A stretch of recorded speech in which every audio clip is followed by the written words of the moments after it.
sera il professor Sergio Vinci Guerra, che è accademico onorario e che è nato a Torino nel 1938, per cui gli facciamo fin d'ora i complimenti.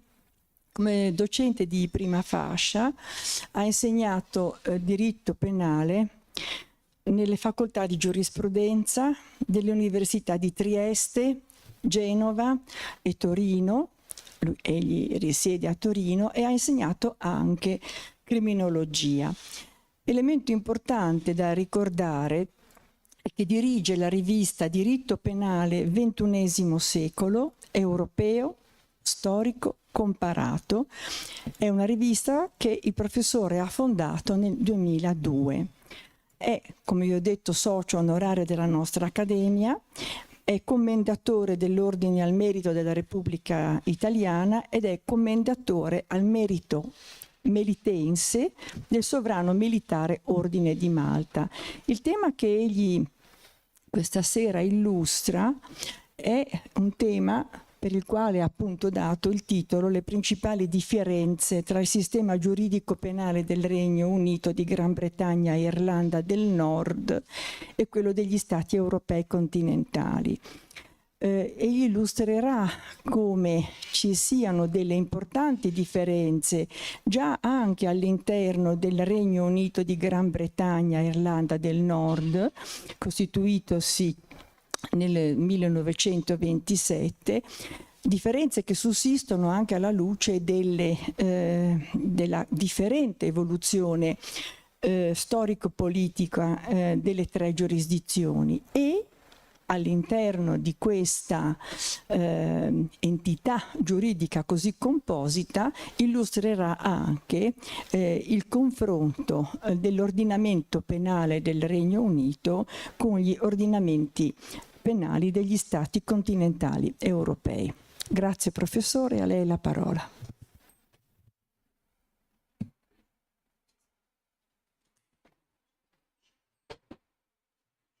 Nel ringraziare, mi sentite bene? No, per domanda imposta dall'opportunità di capire qual è la necessità che devo tenere della distanza fra me e il microfono. Così. Ah, più vicino. Perfetto. Ah, vede.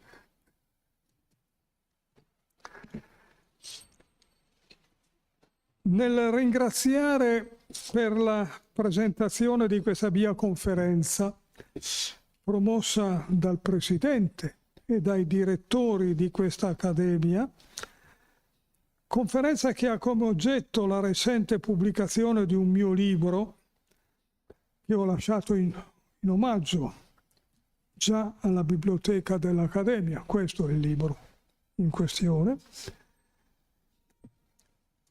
Ringrazio il Presidente e i direttori anche per aver accettato la mia proposta di parlare questa sera di un argomento nella mia conferenza tratto da quanto è stato svolto in proposito in questo libro dato in omaggio.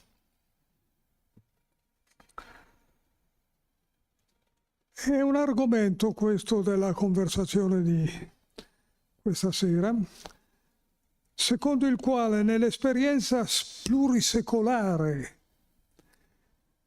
le nazioni di Inghilterra, Galles, Scozia e Irlanda del Nord sono pervenute con una legge dell'aprile del 1927 a costituire il Regno Unito di Gran Bretagna e Irlanda del Nord. Unione politica che però è asimmetrica, perché per effetto della differente evoluzione storica politica, oggi il Regno Unito è diventato uno Stato plurinazionale e plurigiurisdizionale. Plurinazionale in quanto sono 4 le nazioni costitutive, cioè l'Inghilterra, il Galles, la Scozia e l'Irlanda del Nord. Ma plurigiurisdizionale perché in esso, cioè nel Regno Unito, convivono 3 giurisdizioni e non 4, quella anglo-gallese, quella scozzese e quella nord-irlandese. In questo contesto si constatano differenze di fondo tra gli ordinamenti penali degli Stati continentali europei e l'ordinamento penale del Regno Unito. E fondo, c'è qui qualche ragione che può anche dare un quadro delle ragioni che poi hanno determinato l'uscita del Regno Unito dalla Unione Europea.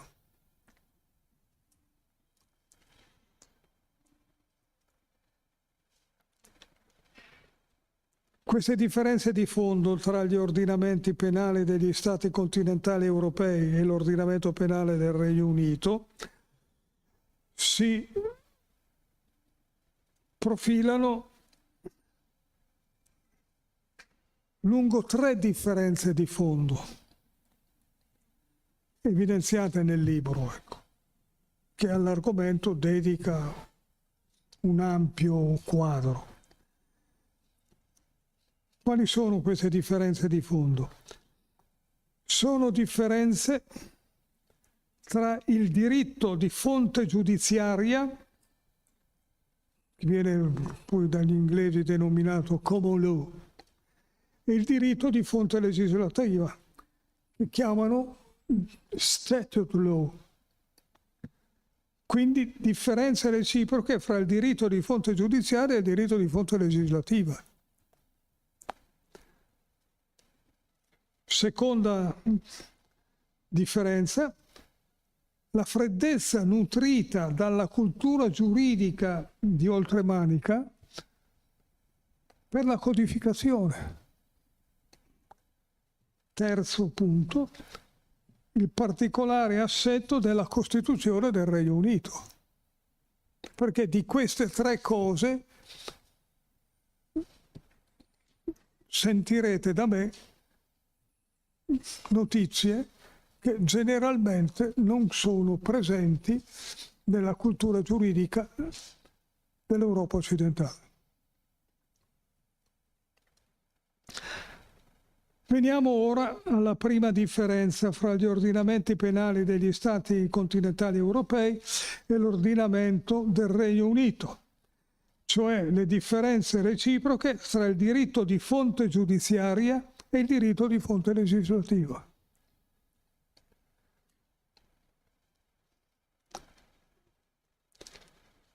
Il diritto di fonte giudiziaria è un ordinamento giuridico che si è evoluto,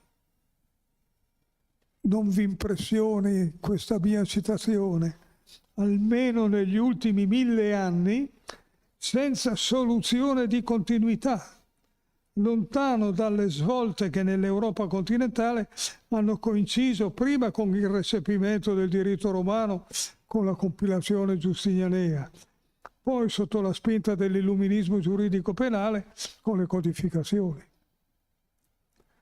Tutto questo processo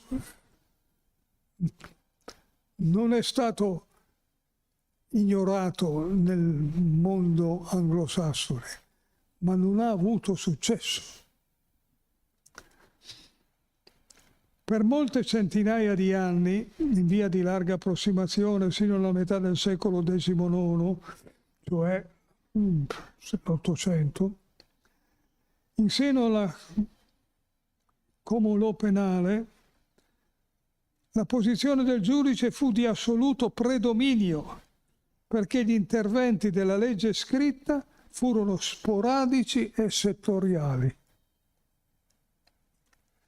In assenza di leggi scritte e nella loro vaghezza, il giudice era formalmente il depositario e l'interprete del diritto da applicare al caso, ma nella sostanza era poi l'autore del diritto, che sapeva cogliere immanente nella particolarità del caso,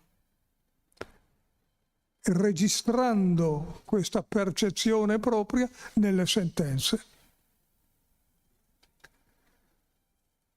Con sentenza dopo sentenza, attraverso il processo di acculturazione durato secoli, il diritto penale prese sempre più quei connotati che conserva tuttora di diritto creato dai giudici.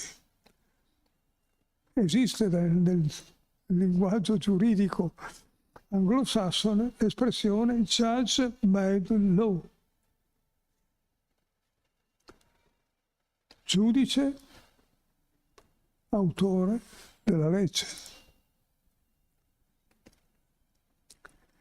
È difficile, se non impossibile, dire quanta parte abbia avuto in questa secolare elaborazione della giurisprudenza la personale visione che il giudice ebbe della questione sottopostogli e di quanto egli sia stato debitore al costume, alle sollecitazioni dell'ambiente, alla pressione del potere politico, come documentano i frequenti richiami delle sentenze, cito fra virgolette, al buon senso, alla ragionevolezza, al sentimento, alla coscienza, alla morale.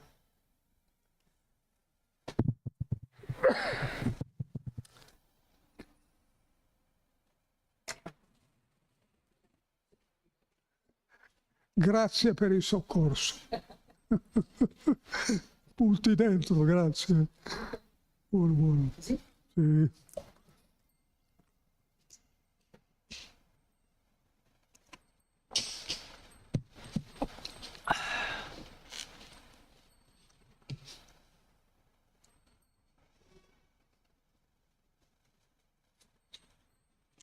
Dal modo di intendere la funzione delle sentenze rispetto al costume, se cioè siano ricognitive del costume, ovvero anticipatrici e propulsive di esso, dipende poi la visione della controversia sulla natura del diritto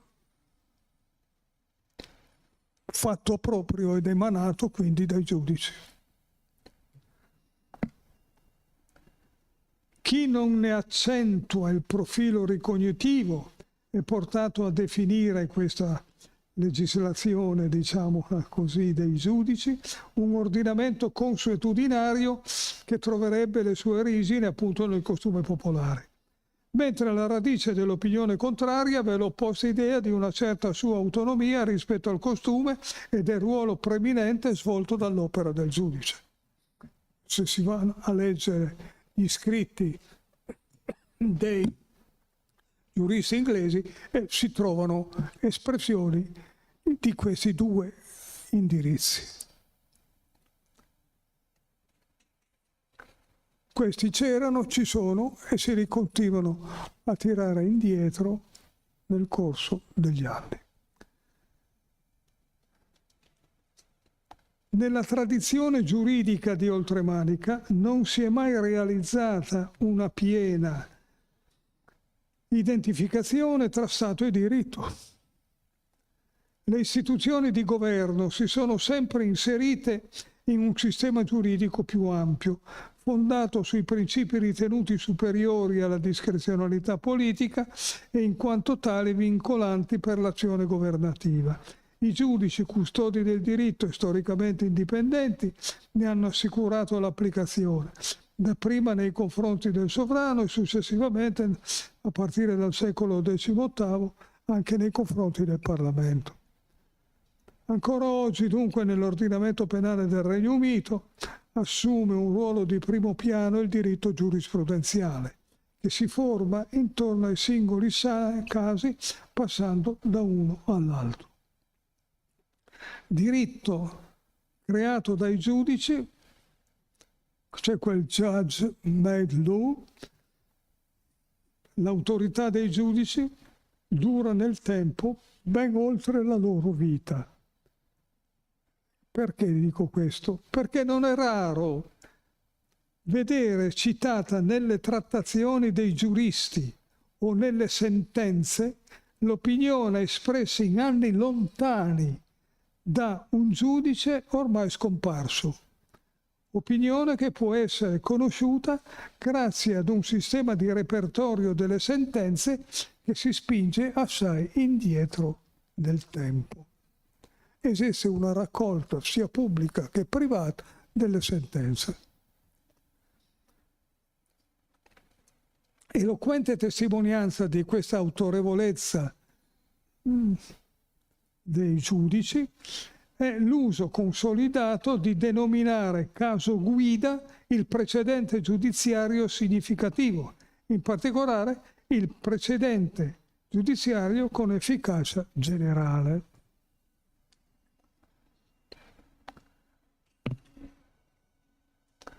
Nelle fonti normative confluiscono, accanto quindi alle fonti legislative, le fonti giudiziarie, che sono due distinte categorie di fonti consolidatesi nel corso dei secoli e contenute in raccolte, come ho già detto, sia pubbliche sia private. Quelli anche noi abbiamo repertori di giurisprudenza. Al riguardo, nel mio recente volume, io mi permetto di ricordarlo di nuovo, omaggiato alla biblioteca di questa accademia, il capitolo quarto, rubricato Fonti di cognizione della parte prima, traccia un quadro storico delle due specie legislative e giudiziarie di fonti normative, come già ho accennato. Negli Stati europei continentali non si incontra una capacità di fonte giudiziaria come quella presente nel Regno Unito. E questa potrebbe essere, io non ho nessun elemento per affermarlo, ma qualche dubbio mi viene, questa può essere una delle ragioni dell'uscita dal Regno Unito, del Regno Unito dall'Unione Europea, che in realtà fu determinata soprattutto dalla Scozia, che degli stati aderenti al Regno Unito è quello che ha una maggiore spinta autonomistica.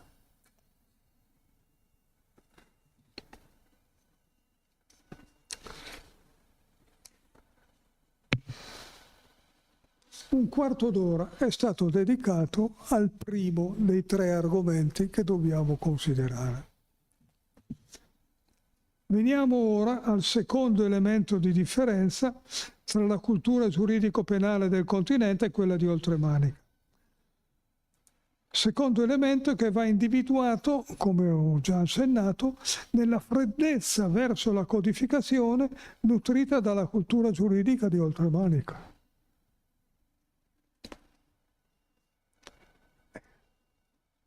Perché di tutto si può dire del mondo anglosassone, ma non hanno il codice penale. Una diffidenza questa verso la codificazione, che è testimoniata dalla perdurante assenza di un codice penale in tutte e tre le giurisdizioni che caratterizzano il Regno Unito, cioè l'anglo-gallese, lo scozzese e il nordirlandese.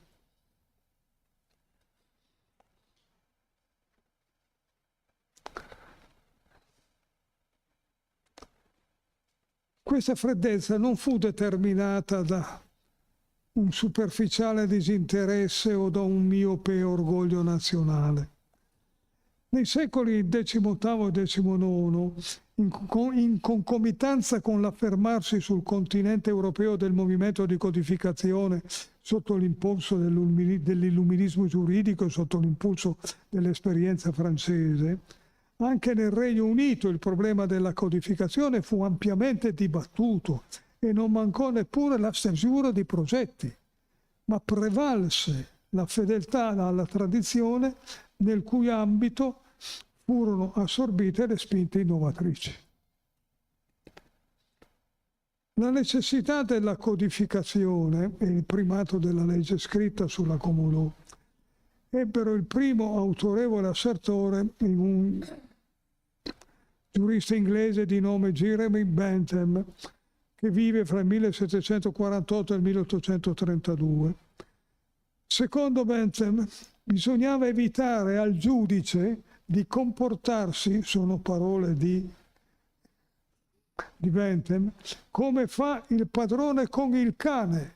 Prima lo lascia fare e poi decide se è il caso di bastonarlo. Questo era l'atteggiamento polemico nei confronti della formazione giudiziaria delle precedenti vincolanti. Sebbene condivise da uomini di grande cultura e di prestigio indiscusso, adesso ricordo John Austin e John Stuart Mill, le idee di Bentham non suscitarono prevalenza sulla tradizione, pur avendo ispirato un'importante attività progettuale e influenzato una ragguardevole opera di razionalizzazione. Con particolare riferimento al diritto penale anglo-gallese, gli studi per la sua codificazione risalgono alla prima metà dell'Ottocento e all'opera di una commissione, fra le molte che vi furono, di studio della codificazione. Questa commissione, di Criminal Law Commission, cominciò a lavorare dal 1833. Questa, 20 anni dopo, nel 1853, presentò 2 progetti in tema di reati contro la persona e in tema di furto, che non ebbero seguito soprattutto per l'opposizione dei giudici, ostili a qualsiasi trasposizione in forma di legge scritta dei principi del diritto penale. Non ebbe miglior fortuna anche l'autorevole penalista di nome Stephen, che vive fra l'829 e l'894, che nel tentativo di codificazione si avvalse della sua precedente e positiva esperienza maturata in India, ai tempi colonia britannica, dove aveva collaborato alla redazione di un codice penale, il Criminal Procedure Act, l'Evidence Act e il Contract Act, e che aveva acquisito una specifica preparazione nella tecnica necessaria per formulare correttamente un testo legislativo, che adesso verrà fuori quello che poi meraviglierà certamente. Nel 1878 fu presentato al Parlamento un progetto di questo Stephen che venne ritirato dopo un primo esame e sottoposto ad una commissione reale, di cui però faceva parte Stephen. L'anno successivo tale commissione presentò il proprio resoconto e il relativo progetto, che passò all'esame del Parlamento, ma lo scioglimento della Camera avvenuto nel 1880 impedì l'ulteriore corso. Trovavano sempre il modo di bloccare il futuro della codificazione. Più che le vicende parlamentari, al fallimento dell'opera di Stephen contribuì l'ostilità verso la cultura della codificazione dovuta al timore che alterasse irrimediabilmente la fisionomia del common law, del diritto quindi giudiziario, sentita come patrimonio comune della nazione e soprattutto ne compromettesse la capacità di sviluppo. L'insuccesso del progetto di Stephen chiuse la porta alla codificazione penale per 80 anni.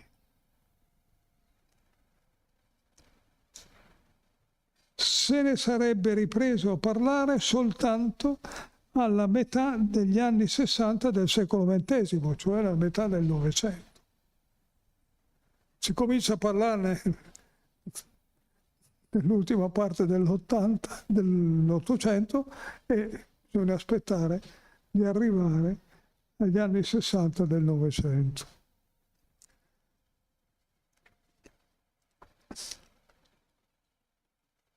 E questa metà del Novecento, nel quale era già stata portata a compimento da molti anni l'influenza dell'opera di questo Stephen, perché alla fine degli anni 900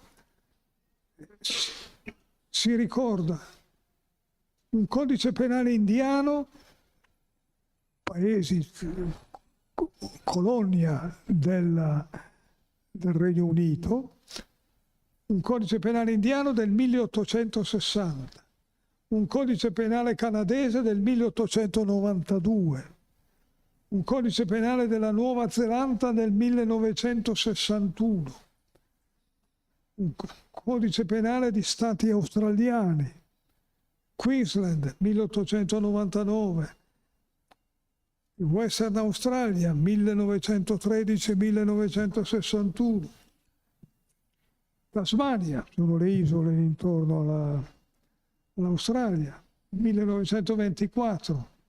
E c'è anche l'influenza su parecchi stati degli Stati Uniti d'America. Per esempio, a cominciare dal New York Penal Code del 1881, che è degli Stati Uniti d'America. Nel Regno Unito il problema della codificazione si è riproposto poi nel 1965, quando in esecuzione di un lavoro di una commissione di quell'anno furono poi istituite altre 2 commissioni permanenti, una per l'Inghilterra e il Galles e l'altra per la Scozia, con il compito di promuovere la riforma dell'intero ordinamento giuridico anche nella prospettiva della codificazione, inclusa quella penale. La Law Commission per la Scozia si espresse negativamente sull'opportunità di redigere un codice penale, mentre maggiore attenzione fu riservata alla volontà governativa in seno alla Law Commission per l'Inghilterra e il Galles, che fece importanti passi avanti verso la codificazione, culminati nella stesura di 2 progetti di codice penale, rispettivamente per il 1985 e il 1989.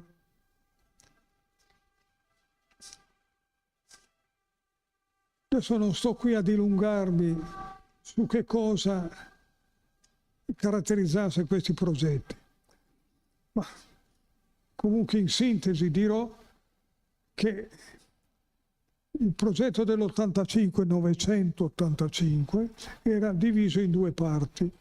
La prima concerneva i principi generali della responsabilità penale, o la parte generale del nostro codice per fare un riferimento.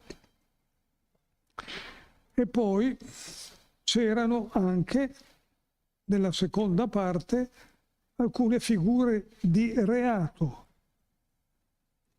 che si riferivano a quelli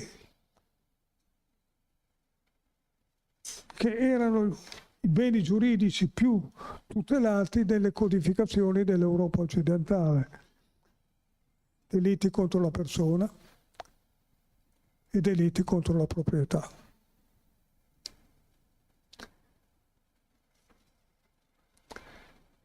Questi progetti sono preceduti da una relazione che ne costituisce il commento ufficiale e che è seguita da 5 allegati, il primo dei quali contiene esempi illustrativi della disciplina dettata dal progetto ed è rubricato Illustrations.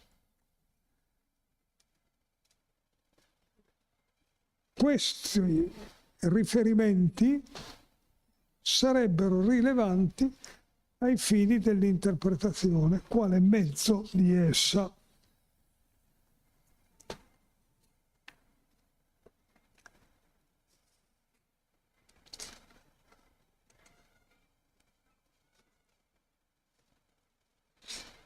Ma tutto questo non sfociò mai in un testo ufficiale, non vi fu mai una codificazione.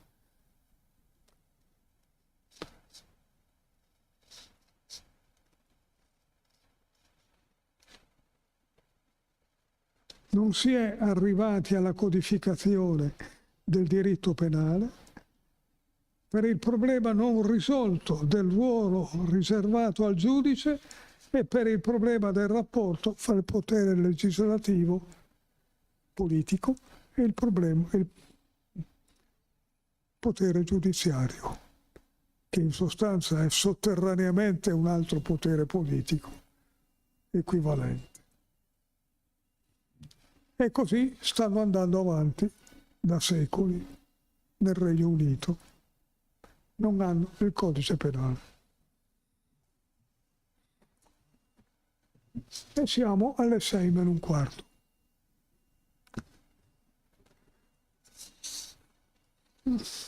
Adesso dovremo passare al terzo e ultimo elemento, e cioè la Costituzione, perché anche nella Costituzione troviamo una differenza non significativa, anzi particolarmente rilevante rispetto al costume europeo continentale.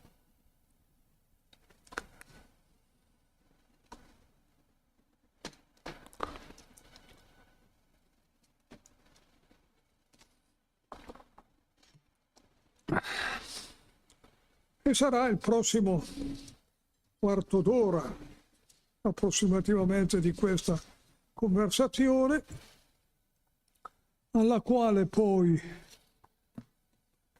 se potrà interessarvi e non preferirete non andarvene subito via, potremo fare qualche cenno sulle ragioni di questa collaborazione di un giovane giurista alla redazione del libro di cui si parla questa sera per la presentazione. Sarete voi a dirmi se parlarne o no.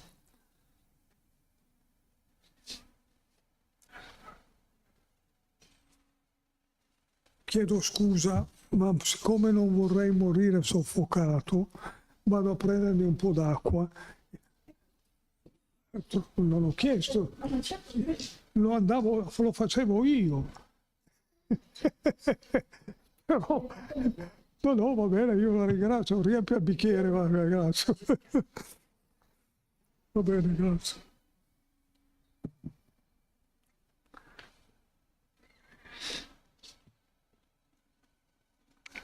Dunque, il terzo elemento di differenza tra il Regno Unito e la tradizione giuridica degli Stati europei continentali, come ho già ricordato, riguarda le rispettive tradizioni costituzionali. La Costituzione del Regno Unito rappresenta un unicum nel panorama europeo contemporaneo, perché non si fonda su un solo testo codificato, ma su un insieme di fonti eterogenee di natura sia scritta sia consuetudinaria, che nel loro complesso delineano l'organizzazione ed il funzionamento dei poteri pubblici.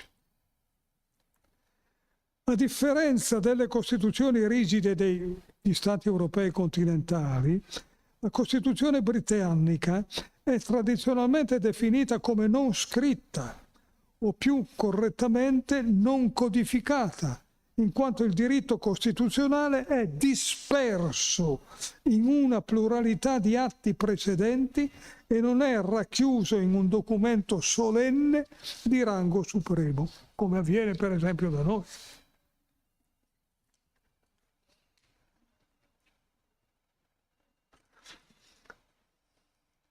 Su questo argomento un giurista recente inglese di nome Leland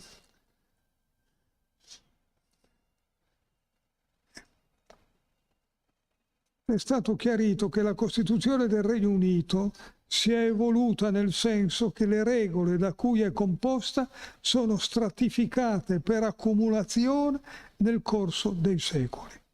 A differenza di altre esperienze costituzionali di stati del continente europeo, l'esperienza costituzionale del Regno Unito non si è formata in coerenza con una specifica ideologia o teoria politica, come per esempio la Costituzione italiana. E qui poi io cito nel testo quella norma transitoria della 12ª disposizione transitoria della nostra Costituzione, che prende posizione contro il fascismo, adesso non sto a citarla. Pur in assenza di una specifica ideologia di fondo, il sistema di oltremanica è comunque espressione del cosiddetto costituzionalismo, che può essere definito come l'insieme, dice Leyland, dei principi caratterizzanti la forma di governo, fondata sulla limitazione giuridica del potere politico, sorta in opposizione allo Stato assoluto. Con l'affermarsi del costituzionalismo, il potere sovrano non è più concentrato nelle mani del monarca, ma viene distribuito secondo il principio della separazione dei poteri fra le tre funzioni fondamentali dello Stato: legislativa, esecutiva e giudiziaria, secondo poi il principio della separazione dei poteri. E questo funziona nel Regno Unito. Il popolo è chiamato a partecipare alla vita pubblica, mentre l'azione dei governanti deve svolgersi nel rispetto dei principi di trasparenza e responsabilità politica. Lo scopo primario del costituzionalismo è la tutela della libertà individuale, perseguita mediante la sottomissione del potere politico alla legge. In tal modo, lo Stato viene posto nell'impossibilità di violare i diritti dei cittadini. Da un punto di vista storico, le radici del costituzionalismo affondano nel Medioevo, nelle antiche istituzioni rappresentative e nelle assemblee degli ordini e dei ceti.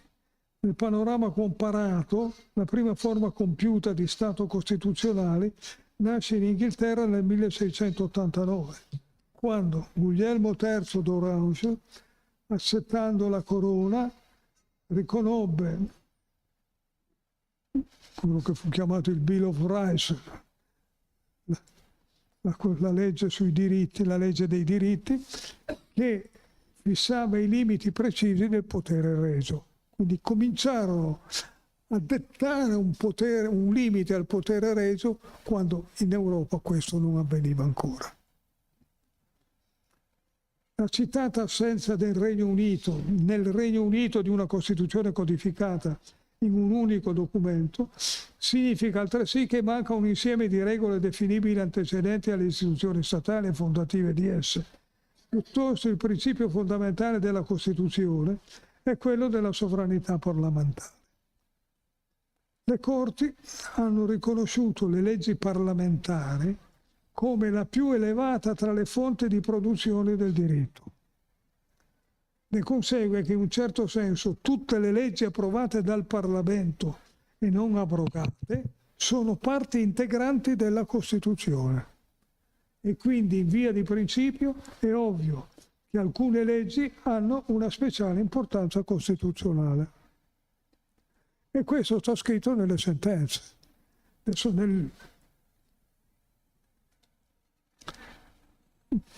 io qui cito una serie poi di queste sentenze, di queste leggi che vengono richiamate nelle sentenze attribuendo un valore costituzionale, ma sono sempre leggi, alcune molto anziane, addirittura c'è una Magna Carta del 1215, ecco. Abbiamo il Bill of Rights del 1689, quello ricordato poco fa, di Guglielmo d'Orange. C'è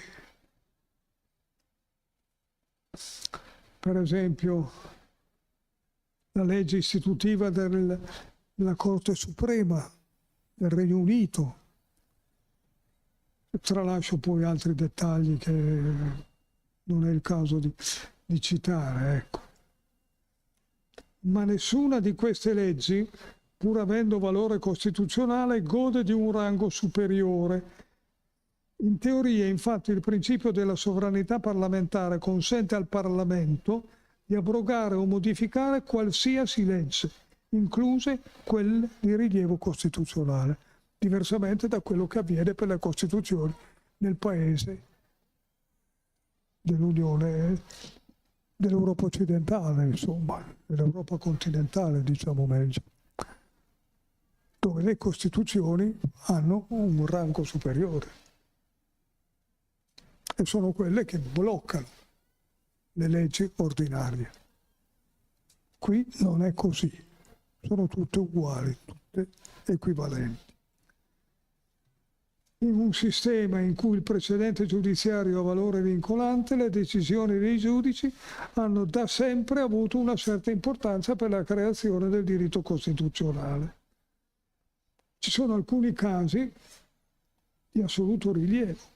Per esempio c'è un caso che si chiama Antic-Carrington del 1765, in cui fu stabilito un limite al potere della corona e del segretario di Stato di circoscrivere la libertà e la proprietà degli individui senza l'autorizzazione della legge. I giudici, specie la Corte Suprema del Regno Unito, interpretano i principi costituzionali, tra cui il primato del diritto, la separazione dei poteri, controllano la legalità dell'azione amministrativa, contribuendo alla formazione di un vero e proprio diritto costituzionale giurisprudenziale. Va peraltro rilevato che le decisioni delle Corti possono essere superate da leggi del Parlamento ad esse successive. Accanto alla legislazione e alle decisioni dei giudici, le convenzioni costituzionali svolgono un ruolo essenziale. Si tratta di regole non giuridicamente vincolanti, ma politicamente obbligatorie, che disciplinano aspetti fondamentali della vita istituzionale e costituiscono la Costituzione non scritta.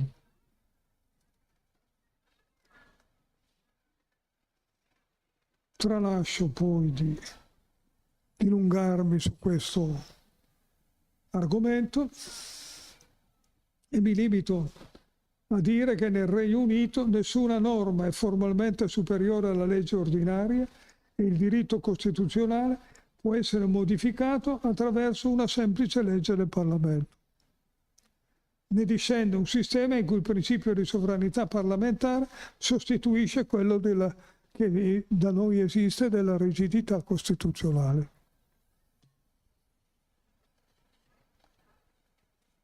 Mentre gli Stati continentali prevedono un organo di garanzia come la Corte Costituzionale, come c'è in Italia, in Germania per esempio, il Regno Unito non dispone di una Corte Costituzionale in senso proprio. Come già detto, il controllo di costituzionalità da noi è diverso dal controllo di costituzionalità che c'è nel Regno Unito. La Costituzione del Regno Unito non è non scritta in senso assoluto, perché è anche fondata in ogni caso anche su una pluralità di leggi parlamentari, quindi qualcosa di scritto c'è. Essa però risulta certamente non codificata, flessibile e in continua evoluzione.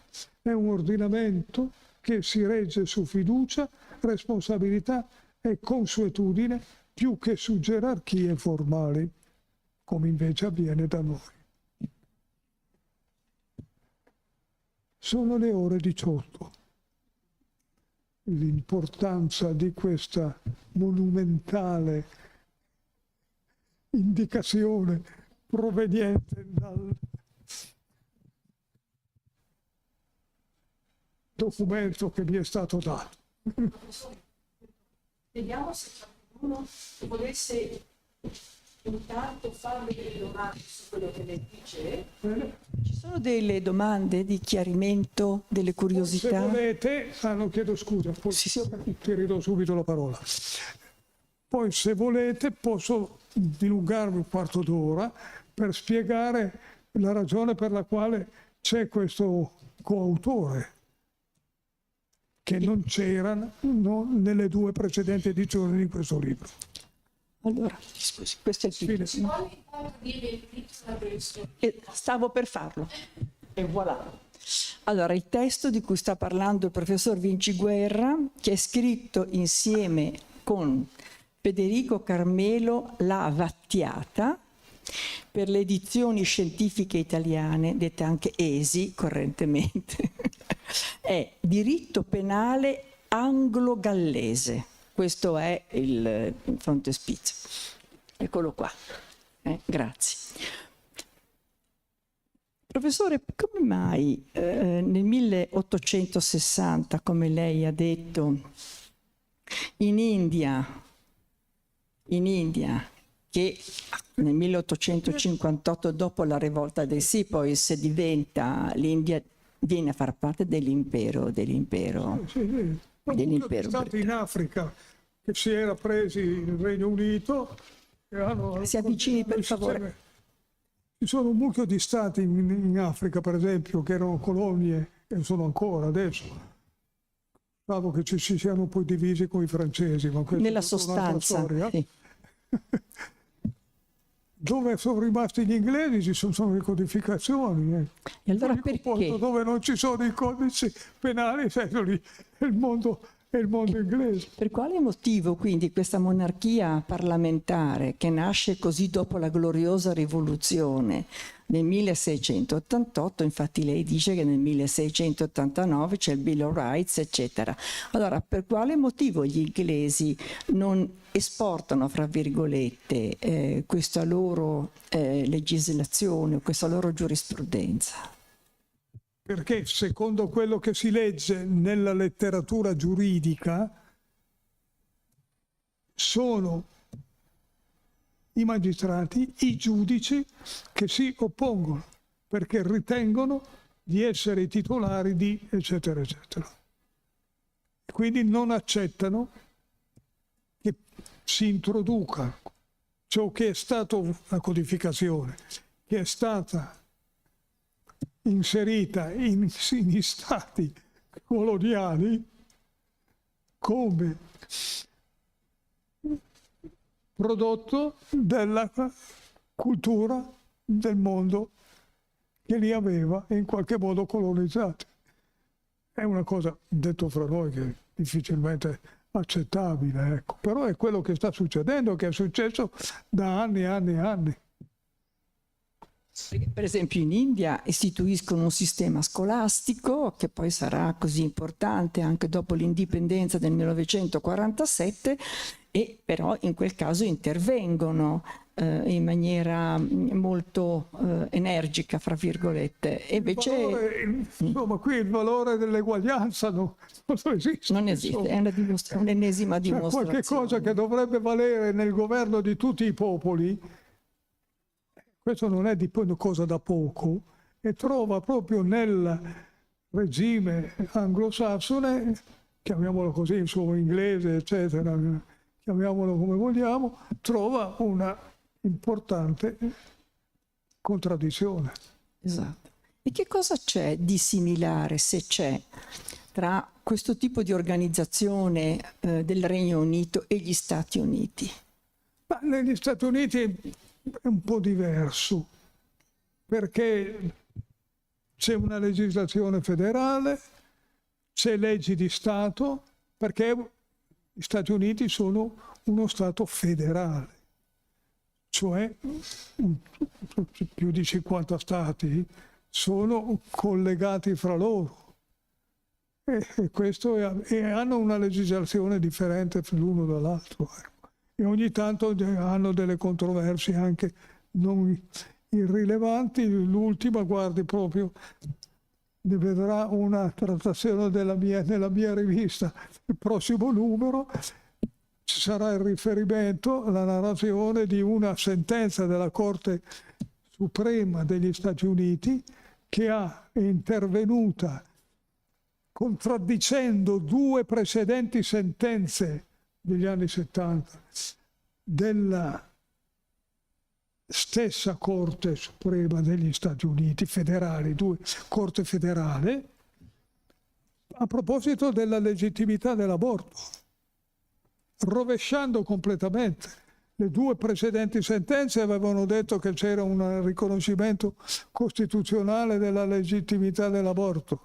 La sentenza ultima, che è del 2022, ha detto l'opposto, e ha detto che hanno sbagliato quelli lì degli anni precedenti, e quindi gli ha tolto la possibilità di una legittimità dell'aborto. E poi si è cominciato a discutere se proprio le legittimità è complessiva, questo è un problema poi di applicazione che vi risparmio. Può formare oggetto anche di una discussione, però, perché sta emergendo qualche cosa che potrebbe anche valere in Italia, dove l'aborto è stato introdotto sotto il patrocinio di una signora che non aveva mai avuto figli, e anche su questo magari nessuno avesse avuto il coraggio di dirglielo, ecco. Ma sono passati ormai molti anni e adesso l'aborto è molto diffuso in Italia. È considerato un diritto, Forse lo era, mi perdoni, diritto femminile. forse lo era anche prima in maniere diverse dalle attuali. Comunque ci sono delle altre... Il principio della separazione dei poteri in Inghilterra non da tutti è stato inteso nel senso classico che conosciamo di Montesquieu. Per esempio Bagehot, nel famoso The English Constitution, propone la divisione tra effective power e theatrical power, che sarebbe detenuto dalla Camera dei Lord, che è una distinzione che noi possiamo trovare anche piuttosto sfuggente e vaga, ma è suggestiva. Theatrical power sarebbe il potere della memoria e della tradizione, che è un potere effettivo al pari del potere propriamente effettivo. Comunque l'Inghilterra ha conosciuto anche in questo secolo delle crisi costituzionali non da poco. Il governo MacDonald, per esempio, quando venne sfiduciato dal suo partito e fece il governo con gli avversari, e il re consentì la formazione del governo ma sciolse la Camera. E anche recentemente, quando si è trattato di applicare il Brexit nei primi mesi del governo Johnson, la Camera dei Comuni a un certo momento ha rivendicato la propria potestà esclusiva nei confronti del governo. Da cui si deduce anche che, contrariamente a quello che pensano molti, il re in Inghilterra ha un potere, perché se il meccanismo costituzionale, come lei ha detto giustamente, fondato sulla reciproca fiducia e sulla lealtà, che sono doti che poi possono essere anche smentite empiricamente, se il meccanismo costituzionale si dovesse davvero inceppare, è il re ad avere l'ultima parola. Quindi il re ha un potere, almeno implicito. Chiedo scusa, ma se le sue considerazioni veniva a svolgerle di qui, sia pure volgendosi verso gli ascoltatori, io avrei capito di più e meglio. E quindi Io riassumo brevemente dicendo che non tutti in Inghilterra hanno aderito alla concezione della divisione dei poteri nel senso di Montesquieu.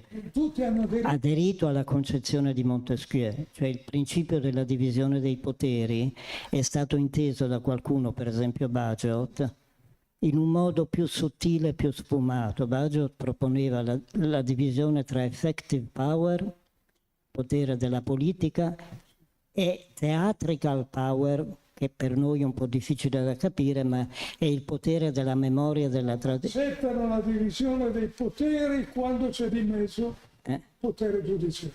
Sì, ma mi sembra che anche negli altri casi è più sfumato. Sì. Teorizzano ma non lo praticano.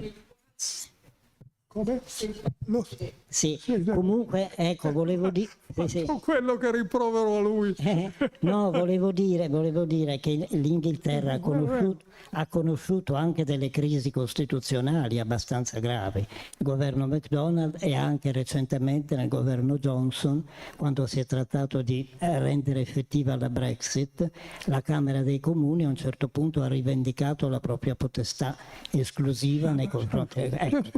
E quindi il re poi ha un potere, perché se il meccanismo costituzionale si dovesse veramente inceppare, perché lei ha detto giustamente, dipende dalla lealtà degli attori.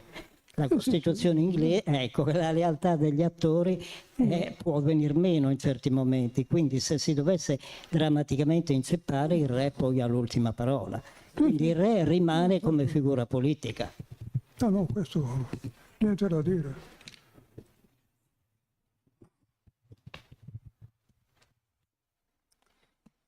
Allora, se non ci sono altre considerazioni, professore, ci può dire qualche cosa sulla collaborazione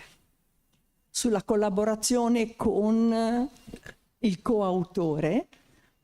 Quello è tutta un'altra cosa. No, se non ci sono altri interventi lo può fare. Certo, non so io. Bene.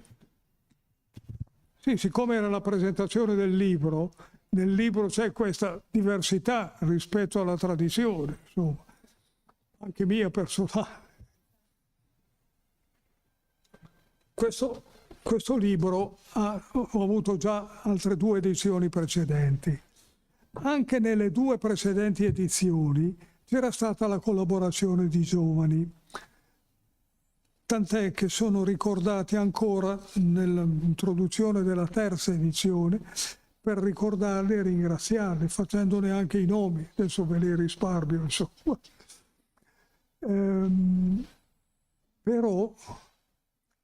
Però non sono mai stati indicati come coautori. Il caso del coautore avviene nella terza edizione. Perché questo? Ma perché questo Lavatiata è un avvocato, giovane avvocato, che ha un'ottima conoscenza della lingua inglese e un'ottima pratica dei rapporti con il mondo anglosassone da un punto di vista professionale che riguardano lui, e che nella redazione del libro ha facilitato l'aggiornamento delle 2 precedenti edizioni, che risalgono al 1992 e 2002. Questa è del 2026. Quindi aveva bisogno di aggiornamento. E il nostro Lavatiata si è adoperato molto bene. Io ho apprezzato questa sua collaborazione e gli ho offerto di scrivere e valutare, poi ho valutato io, ho anche chiesto delle modifiche, eccetera, eccetera, e questa è la ragione per la quale io ho accettato di metterlo come coautore. Questo è il punto. Io ho sempre avuto interesse nei confronti dei giovani e anche rispetto, accettando e apprezzando anche la collaborazione che facevano. Io ho inserito, ecco qua, nella rivista, che la mia rivista che esce da 25 anni, quindi non è che sia uno snobismo di stamattina, insomma. C'è una voce addirittura, nell'indice si vede, che è intitolata La voce dei giovani, e nella quale faccio scrivere, quando compare qualcuno che mi dia un lavoro convincente. Per esempio adesso sulla sentenza della Corte Suprema degli Stati Uniti sull'aborto, sarà una giovane a dare una sua relazione, insomma, un riassunto. Insomma. questa voce dei giovani non sempre c'è, ma molto spesso c'è. Per esempio qui ho sotto il numero 2 del 25, ce ne sono due. Voce dei giovani, le nuove tecnologie davanti all'idolo dell'ordine pubblico. Una, la declinazione preventiva della responsabilità penale fra modalità di partecipazione criminale e infrazione collettive di stampo terroristica nel sistema penale francese. Professore, c'è ancora una domanda. Prego.